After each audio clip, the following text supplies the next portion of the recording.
सम्मानित मंच, सामने बैठे सभी इस अभियान में शामिल अभिभावकगण, नौजवान साथी, मीडिया के साथी,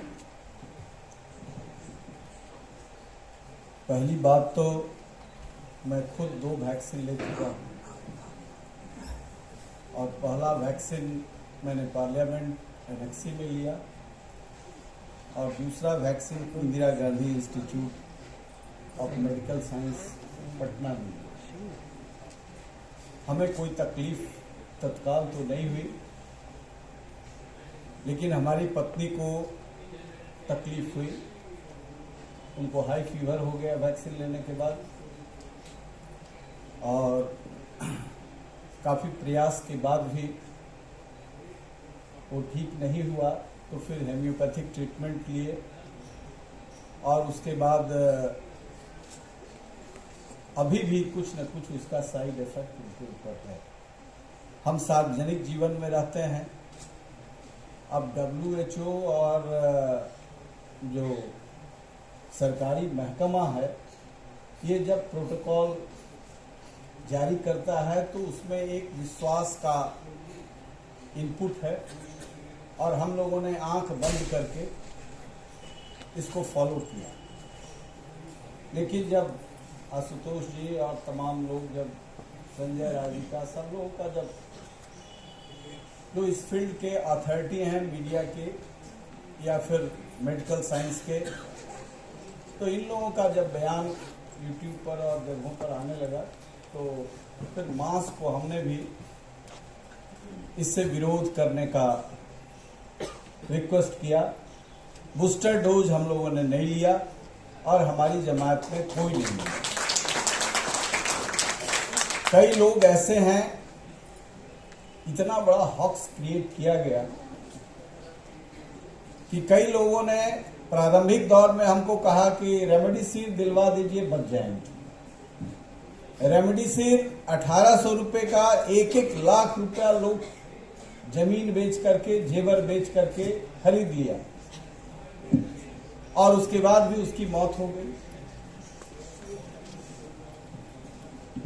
उसके बाद भी उसकी मौत हो गई। बाद में पता चला कि यूरोप के देशों में तो बैंड है, यहां कैसे अमृत बन करके चला है।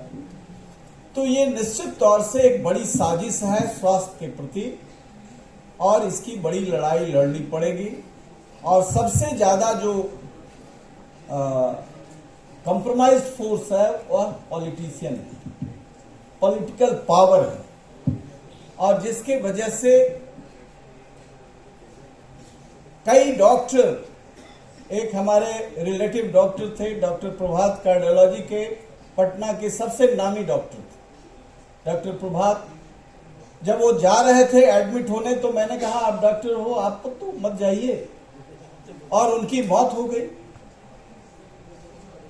हमारे यहाँ के 4 अच्छे डॉक्टर जहानाबाद के, हमारे कंस्टिट्यूएंसी के, जो गरीबों का काम करते थे, उनका बेटा भी डॉक्टर है।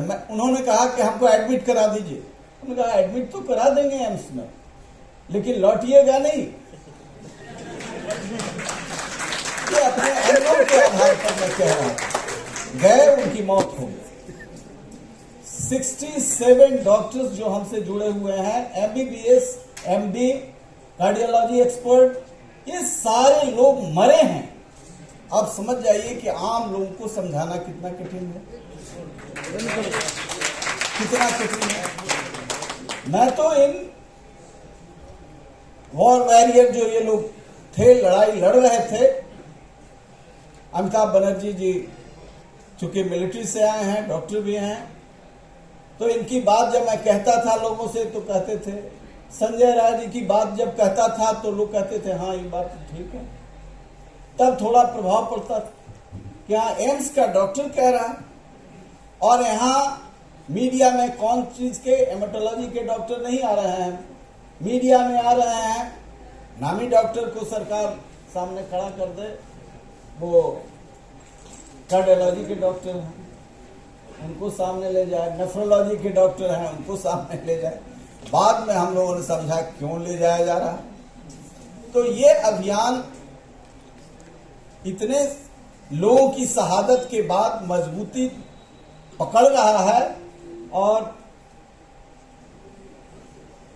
डॉक्टर पीटर मैकॉले जब यहां आए हैं, डॉक्टर असीम मल्होत्रा आए हैं, अब इनकी बातों को जब हम अपने जगह में फैलाएंगे तो निश्चित तौर से विश्वसनीयता मजबूत है। और तमाम जो इस अभियान में हमारा हम समझे हुए, हम तो समझ गए हैं कि बिल गेट्स सबसे बड़ा चोर है।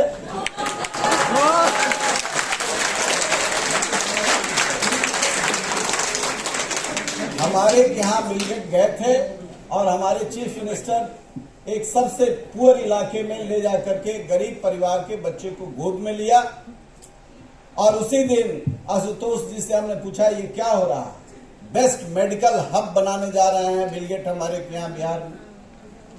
बाद में इन्होंने कहा कि ये तो डकैत है, ये तो मारेगा लोगों को। तो हमने लोगों को कह दिया कि चीफ मिनिस्टर जिसके साथ फोटो खिंचा रहे हैं जरूर कंप्रोमाइज किसी इशू पर है और ये जाकर के रिमोट इलाके में खगड़िया में फोटो खिंचा रहा है बिल गेट। तो उसी दिन से हम लेकिन डर से ले लिया। डर ऐसा था कि यूट्यूब पर ऐसा प्रचार करता था कि लग रहा है कि अभी मेरे गर्दन में आकर के प्रवेश कर गया और हम मरे। एक हमारे आदमी को हमने भर्ती कराया एम्स पटना में और वो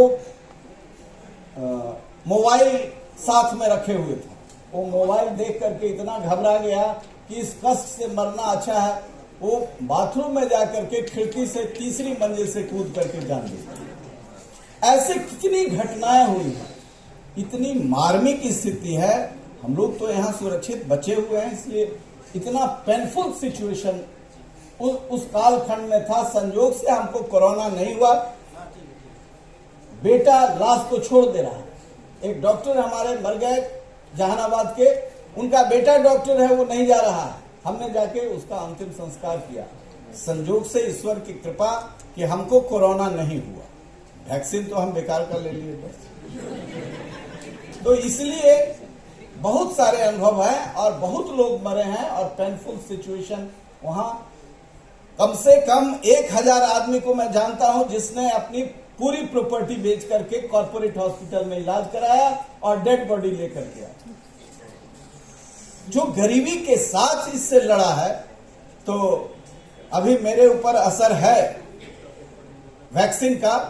थोड़ा मेमोरी मेरा स्लो हो गया है, तो डॉक्टर सुजान से हम संपर्क में हैं, दवा उवा लिया है और डिटॉक्स करने का काम हम लोग कर रहे हैं। फूड हैबिट भी बदल रहा है। धन्यवाद।